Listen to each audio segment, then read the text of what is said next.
Welcome to the Kingdom Podcast, featuring Commissioner Christine King, where all voices are heard. Welcome to another episode of the Kingdom Podcast. I am your host, Christine King, Chairwoman of the City of Miami Commission, and I am also Commissioner for District 5. Welcome. We are here today on location at the Children's Village, and my guest today is Miss Thema Campbell, who I have known for now 25 years, when she had very humble beginnings with her program Girl Power, which is an amazing program for young girls. And now, as the chairwoman of the City of Miami's Southeast Overtown Park West CRA, I am also honored and humble to support her efforts with Mama Hattie's house, which she will explain to us. Okay. Welcome, Miss Thema. Thank you, Chairwoman King. Thanks for having me. It's strange to hear you call me Chairwoman King because she's always called me Christine. I know I had to retrain myself when my friends run for office. I have to, it's a training that I had to go through. But I'm still Christine to you. Okay. Our history began when I was the president CEO of the Martin Luther King Economic Development Corporation, and Girl Power was one of my tenants. That's right. One of, at the time, two maybe. We had H&R Block, Girl Power, and nobody else. It was tough times then. Tough times I then. remember those tough times. But you've come a long way. Yes, we have. You've come a long way. Tell us a little bit about your program and what inspired you to create a program for young girls. Okay. So thank you again, Chairwoman King, for having me on the podcast, on the Kingdom Podcast. It's an honor. Girl Power rocks. I'm going to tell you the truth. I really didn't know that this was going to be a calling on my life. I started with another organization in 1989, working with girls and boys, but for some reason I just was drawn to the girls because they had stories. They had so many tragic stories that I just wanted to do something special for girls. It wasn't that I didn't care for the boys, but my passion was helping these girls overcome these traumas and tragedies, because I grew up in a small town in Georgia at my grandmother's house, Mama Hattie's house, and we didn't have a lot of money. As a matter of fact, when I look back, we were poor, but we didn't know it because we had so much love. We had gardens, we had fruits, we raised all kinds of fruits and vegetables, and so we just had everything, and I had such a great childhood, and I just took for granted that every girl had the same opportunity. And when I started meeting these girls, it was just, I couldn't believe it. And something got a hold of me and said, you got to do something about this. You got to do something.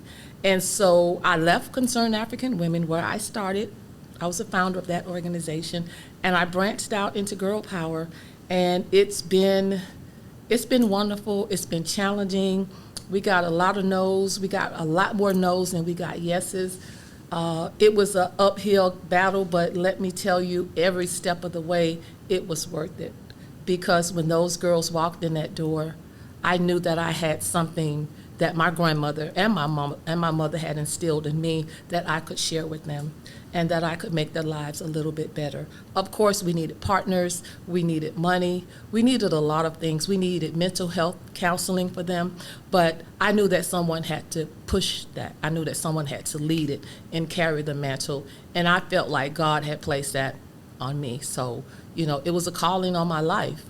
And you do it so well. And I've been doing it ever since. And it's because of your experiences that you have so much passion for what you do. And you see it in the growth of the program. Yeah. I see it in the growth of the program. Thank you. Now you have your anniversary. Look, it's raining. It's so pretty out. Oh, God, this is such a beautiful I walked over space. here today because I needed to be outside. Yes, I walked over here today. I love that. Yeah. From when I became involved with Girl Power. It was a smaller program. Yes. Just a fledgling program. Yes. But now you have... I think we had 3 employees. Your We had daughter. Yes, she was a volunteer. She was not getting paid. Exactly. She still remind me about that today. That she worked all those years without getting paid, Yeah, Man. but we had 3 employees when I met you, Commissioner King. We had one location in Liberty City that we were renting from MLK, and now we have 18 employees. Wow. We have probably 25 or 30 volunteers. Well, more than that, because we have 40 mentors who are volunteers that mentor our girls. So we have grown so much. We are in 6 locations. We are in South Dade and Homestead, Liberty City, and Overtown. So we've grown a lot. And the most exciting thing that's happening for us is the Mama Hattie House project. Thanks to the CRA who gave us our initial funding. And I want to say something about Miss Constance Collins, because back in the day, when I applied for my first grant for Mama Hattie's House, we needed site control of a property, which we did not have. And Miss Constance Collins, who didn't know me from Adam, we met. I loved her, and I believe she loved me, and we had a lot in common. So she supported me with the site control of a land in Overtown to gain our first grant from Miami-Dade County for Mama Hattie's House. Because at that time, Mama Hattie's House was just a dream in my head. Where everything starts from Of a where dream. I grew up and what I had and what I wanted for these girls. Well, tell our listeners and our viewers exactly what Mama Hattie House is going to be. Okay. Because I know it, but Okay. Mama Hattie's House is going to be a place to call home for girls who are aging out of foster care. In addition to that, Mama Hattie's House will also house Girl Power's current programs and services right here in Overtown. And we also will have mixed-use housing for the community where people can come and live. And these mixed-use housing will serve as an income-producing component for the organization so that we are not going into this facility in debt. We will Yes. have some residual income coming in to help us keep this facility running. So just the fact that so many girls in Florida, in Miami-Dade County, age out of foster care. and with nowhere else With to nowhere go. to go, end up being homeless, a lot of them at Lotus House. And so this is what Mama Hattie's House is to prevent these girls. A lot of them end up getting trafficked. They end up falling through the cracks and just all kinds of things. Molestation, all kind of sexual violence against women that happen to these women when they're on the streets with no protection. So Mama Hattie's House will house about 20 women a year, 20 girls a year between the ages of 18 and 21, and under certain circumstances up to the age of 24, in this place that they can call home. They have beautiful 1-bedroom apartments with their own kitchen, with their own bathrooms.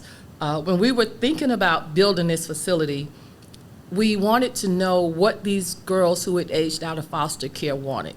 So we did a lot of interviews with girls who had aged out of foster care, asking them what would make you want to live in a place like Mama Hattie's House. What do you want to see in this facility?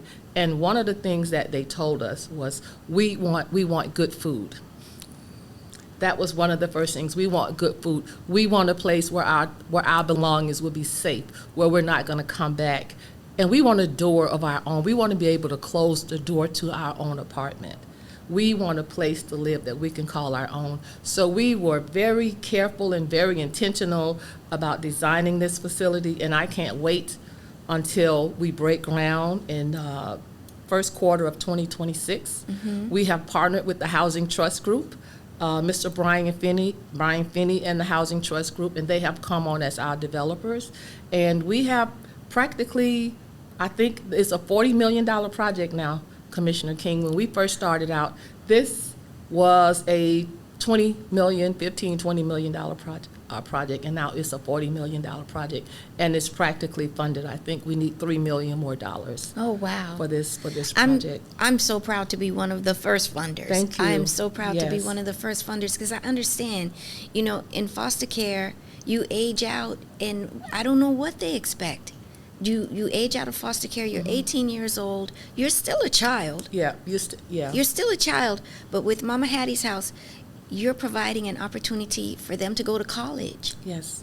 They can go to college and have a place to call their own Yes. while they're getting their education, preparing them to get a career Yeah. or whatever it is, college or trade school, or just getting on their feet. Yes, and in addition to that, we have 8 pillars that the girls will participate in while they're at Mama Hattie's house.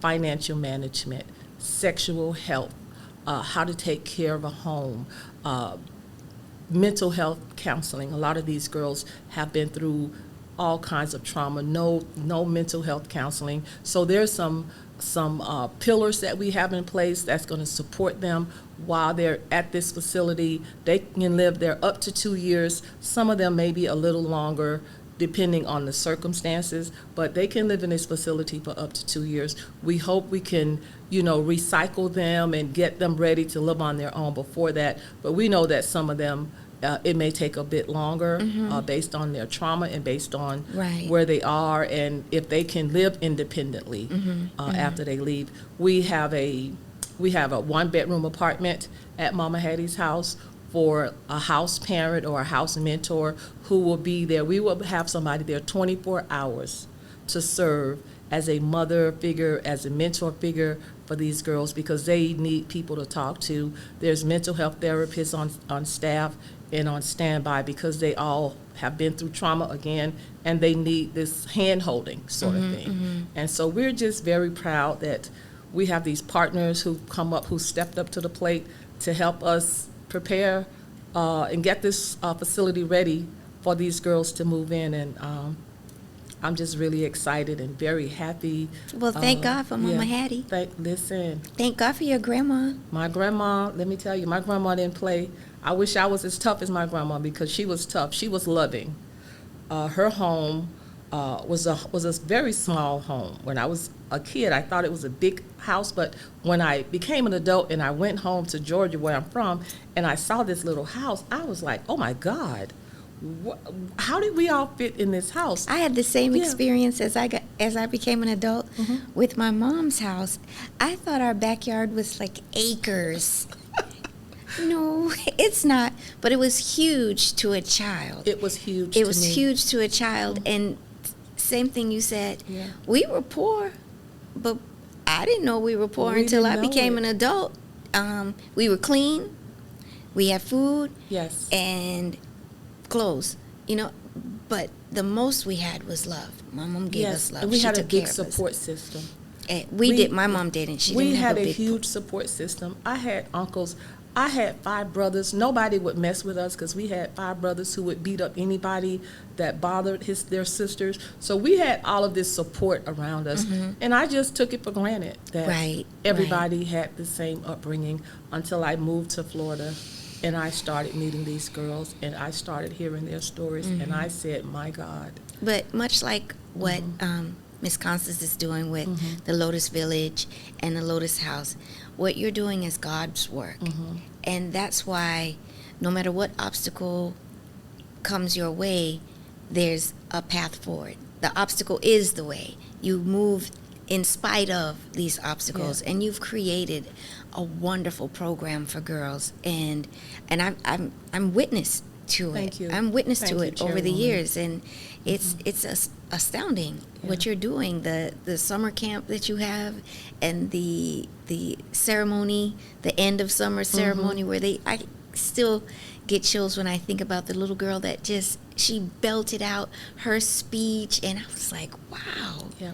These girls are so resilient and all confident with your program. I don't know if you watched the news the other day, but I don't watch the news. the CBOs are now doing this major, I don't want to use the word protest, but it's an advocacy program that we're doing, a campaign to reclaim the funds for community-based organizations in Miami-Dade County that was not included in the budget. And it's kind of a hard fight, but we're staying the course. But one of the girls from the program went with me because they wanted some youth speakers, and she revealed at this press conference, the question was, how has Girl Power helped you? And she said, Girl Power helped me heal from my trauma. And she said, and so the reporter asked her, well, what kind of trauma did Girl Power help you heal from, if you don't mind sharing? And she shared for the first time that she had been raped by her father. Oh my God. She shared this on TV, and I was like, oh my God, this girl been sitting in this classroom for a whole year, and she felt like this was her opportunity. And she told me later, she said, Miss Thema, I am so proud of myself. Aww. She said, because I've been carrying this, and I'm so proud of myself. And I says, now let's get you and your family the help that you need. And she shared this, and that's the kind of work that we do at Girl Power, and that's why the work is so important, and that's why we're advocating so hard for the return of these funds. And the saddest thing is, when there's a shortage, a budget shortage, the first thing government does is to cut funding for social services. Yeah. It should be the last place they look to cut funding. Yeah. Like cutting funding from the police or the fire department is absolutely not, because we recognize how important those services are. Yeah. But if the family isn't whole, the community falls apart. Yeah. But it's the first place that government looks to cut funding, and that's a shame. And the one thing that I would love for people to understand is what a community-based organization really is. We are in the community. We do not go home at 5 o'clock or 9 o'clock. You are on call around the clock. If you get a call from a parent at 1 o'clock in the morning, and I've gotten them, my daughter is missing, I don't know where she is, can you help me? Yes. We rise to the occasion. Mm-hmm. So it's not the work that we do that we get paid to do, that we can't write on a grant proposal and say to the city or the county or the trust, hey, it's those things that we do that we cannot get paid for, that we cannot you can't account qualify for. it. You can't. Yeah. Yes. It's all of those things, and that's why we fight so hard. These girls need us. These girls need Lotus House. These women need Lotus House, and we work very hard, but we also have to fight very hard because we love what we do, and we don't want it to go away. And I just can't say enough about even the partners that we have, because we can't do it. We don't get money. We don't have the money to do it. Right. All the volunteers that come into Girl Power to help us provide these services, we don't have the money for that. We couldn't do this without the partners, the in-kind partners. Mm-hmm, and so we're just so thankful to all the partners like Lotus House. We have space in this building. I know. And I can't And the wait building to is move in. beautiful. It is so gorgeous. It just reminds me of what Mama Hattie's house is going to be when we walk in. It's new, it's brand new. Yes. And it's just nice to even just sitting here, just being surrounded by the skyline. I know what this is going to look like at night with this beautiful Miami skyline behind us. So it is. I'm very excited. It is, and it's such a wonderful investment in families. Yeah. It's going to be a game changer, and it's also going to be a model for the country. It's definitely going to be a model for the country, and the work that all of the providers provide here in Overtown for our youth. They're all different, but the same, because every program is empowering our youth, that therefore empowers the family. And it's not just the child, it's the whole family, and it's the community. And it's the schools that they attend. A lot of the service that we provide, they're not going to get them in school. They're not going to get a hug in school. Right. We hug. They cry on our shoulders. But I love my T-shirt. Girl Power. Girl Power rocks. Girl Power rocks. And I might be a little biased for the girls being the first woman to chair the City of Miami Commission. And it's incredible and crazy to me all at the same time. I know, I'm right? the first. You're the first. I won't be the last, though, because of programs we like got Girl a lot Power. of work to do, and we got to raise up girls. Yes.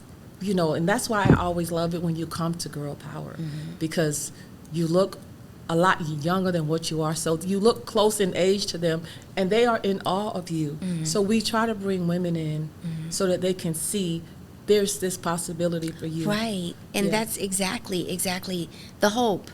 Because when you have a dream, when you have hope, the sky is the limit. The sky is the limit. It's biblical. It is biblical that These girls have big dreams. Mm-hmm. They really do. They have really big dreams. And we got to nurture those dreams.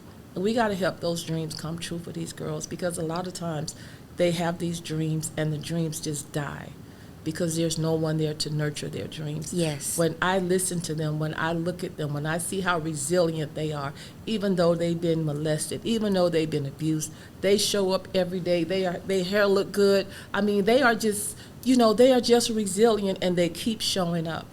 And they keep showing up, and we just got to be there for them. Mm-hmm. And we just got to keep letting them know that you're special, you are going to make it, You're there's loved. something out there great for you, you are enough, you don't lack anything because of God's abundance. And so it's just about being there and encouraging them and giving them the tools that they need to overcome this generational poverty and trauma, because that's what we see.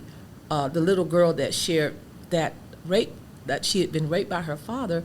Well, when I had a conversation with her mom said to me, "Oh, I was raped also, starting when I was 7."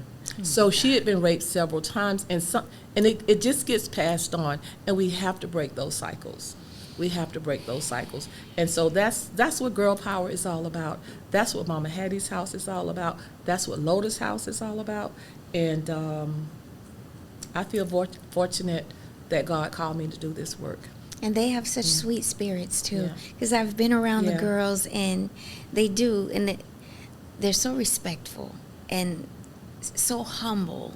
And these safe spaces that are being provided for our youth, like, all of them are important. Yeah. All of them are important. All of them provide a service, and it is making a difference. It's changing their lives for the better. It's giving them an opportunity to be better than where they come from or Yeah. what their circumstances Yeah. are. I'm not my circumstances. I'm not, because I'm poor today doesn't mean that I'll be poor forever. And girl power teaches that, and I love that. Thank I you. really do. Thank you. Now, I want to know how you get through the day. I have these 5 questions that you just answer. What's your favorite book? I was thinking about this the other day. My favorite book is The Prophet by Really? Khalil Gibran. Yeah, that is my favorite book of all times. That book speaks, the way he speaks to everything about life, about children, about love, about marriage, about friends. The book is just, and I just always go back to that book. I have a lot of books that I love, but that is my go-to favorite book. It gets me through life. Because sometimes we get so caught up in things, but he just makes it Do you give simple. all of the girls that book? No, I do not. I do not give them that book. No? We give them a lot of books, but you know what? I don't give the girls that book. I give it to their parents. I give it to their parents. Okay. Yeah. Because I read every day. It's funny, I just joined a book club. It's called the Traveling Book Club. Oh, And wow. I've never been a member of a book Oh, club. wow. But I tell all the kids that I mentor, the one trait that successful people have, all successful people, Yep. I find, is that they read. Yes, I'm in a book club. I've been in the Sojourner Truth Book Club for about 35 years now. Really? Yes. Huh. I've been in a book club, and I inspired my daughter, and she's now in a book club because she knows that I love my book club. Really? Yes. I didn't know about joining the book club because I read so, like, they assigned us a book. We were supposed to talk about it the 3rd Sunday of every month. I finished reading the book in like 2 weeks, and I'm like, okay, now what? But I'm always reading something, so it's okay. But I find that reading just transports me. Yep. It just some books I love and I hate at the same time, and I'm reading and I'm like, throw the book and then come back to it. And but reading, I'm gonna check that book out. Okay. Do you have a favorite song or a theme song? I'm a music buff. I love all kind of music, and I'm a 70s music girl. So any music from the 70s, that's my go-to music.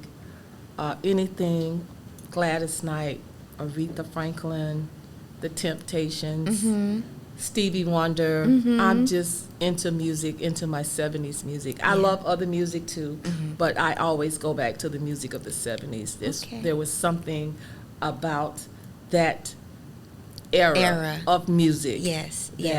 It's just, there's a song there for everybody. There is. Yeah. There absolutely is. On the way over, my Sergeant at Arms, we were listening to the radio, and Gloria Gaynor's song came on. Both of us bust out singing. I mean, I Will Survive. Yes. we I know that song. I was on a cruise ship last weekend, and that song came on, and it was like everybody on that ship knew the words to that song. like we knew we started ad-libbing, and that was some great music back then. That was some great music. If you could have dinner with anyone, who would you want to have dinner with that you haven't had dinner with before?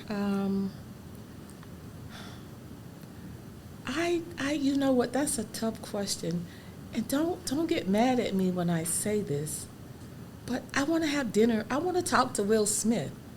Really? Yes. Why would I get mad about that?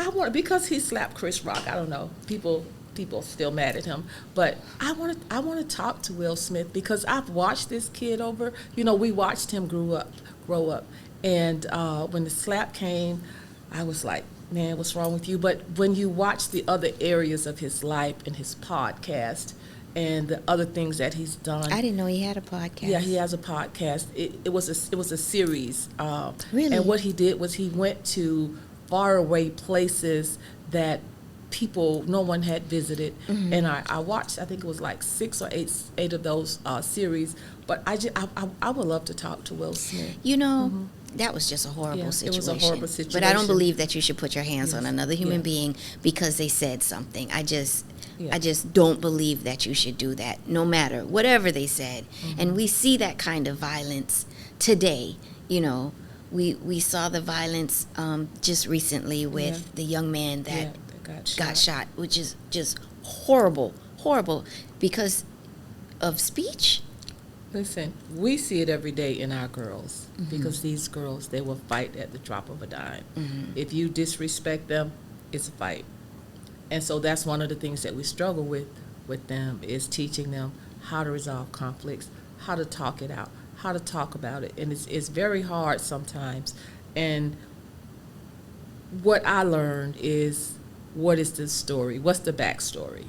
Why? Right. What's going on in this person's life? Right. What's going on? It's not like, what's wrong with you. It's like, what happened to you? Like always, what happened to you? And it's not for me to judge. Yeah. Like, whoa, that was a bad moment. But and it's crazy how people like, I'm a YouTube fan. I'm off of that.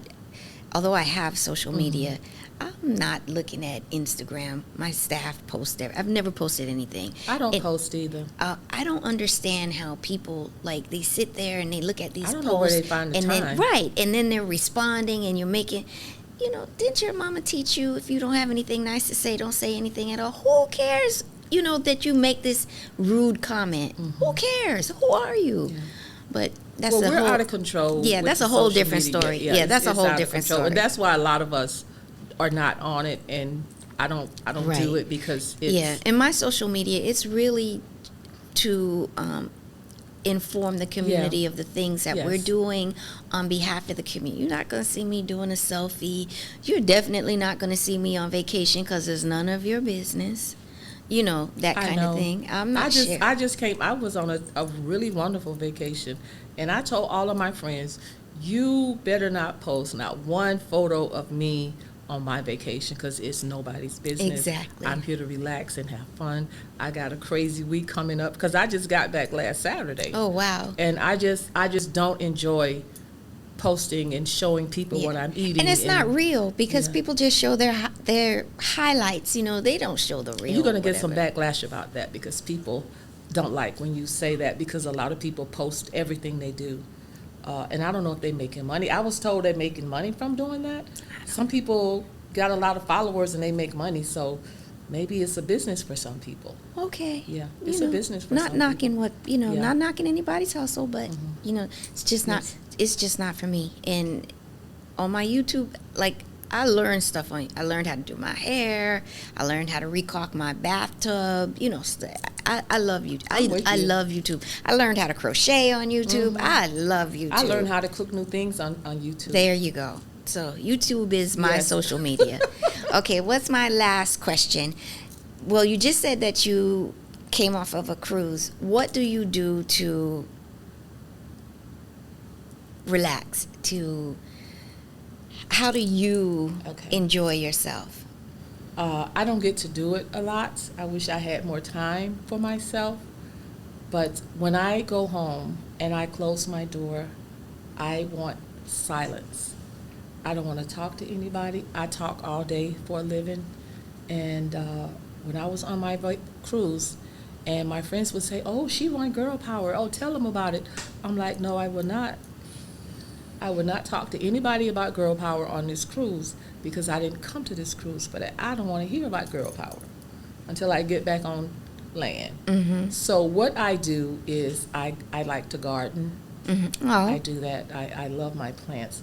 I love watching movies. Mm-hmm. I love watching old movies. Mm-hmm. And that's what I do. And I love eating really, really good food. So I find really nice restaurants that I can visit and eat really good food. And I watch a lot of movies. I love watching movies. I don't read as much as I would like to because I'm in a book club and we have to read a book for the book club. So I'm into watching old movies. And I love my plants. I love my peace and my solitude. And I love being alone. The older I get, Mm-hmm. the more I love being alone. When I was young, oh my God, if I was alone, I was in a panic. But now I listen, just give me a few hours to myself. I don't want to hear music. I will open my windows. I want to hear birds. I can even just the sound of traffic. But just solitude, peace and quiet, good food. And that's what I love now. I agree. Like when you said you don't want to talk to anybody, people don't realize that. Like they'll call me and I don't answer the phone. I don't want to talk to anybody when I go on the other side of my door. It's because we're talking all the time. We're on all the time. So when we get to turn off, and that's, not a lot because you go. I was in the store the other day and 3 people recognized me. And my chief of staff was with me, and she was like, wow. It's like, it happens because I live, work, and play in District 5. So somebody's going to recognize me in a grocery store. Somebody's going to recognize me at a restaurant, and it comes with it. Yeah, it comes with the But when I territory. go home, Yeah. that's my safe space. That's Yeah. and it's my quiet space. So I get that. Yeah. I really do. I love peace and quiet now. Well, thank you for being a guest on the Kingdom Yeah, Podcast. thank you. This wasn't so bad. I was like, what is she going to ask me? And do I need notes? And No. do I need no. flashcards? Like, they were like, do we need to brief you? No, I've known Miss Thema forever. Okay. No, I don't need any notes to talk about girl power. But thank you, Chairwoman, for giving me a platform to tell the girl power story to people and just to say thank you to so many people who have done so much for girl power. I'm just full of gratitude now because we've gotten so much support. Thank you again, the CRA. Thank Miss Constance Collins for all of her, not just for Lotus House, but for being a role model for us to see what is possible, and for her generosity. There's just so many wonderful people around. Well, I can't wait for the groundbreaking and the ribbon cutting of Mama Hattie's You will house. be there. I can't wait either. I I'm can't excited. wait. Yes. Yeah. So again, this is another episode of the Kingdom Podcast in the can. Thank you for joining me. Thank you for listening. Thank you for viewing. And I'll see you at our next episode.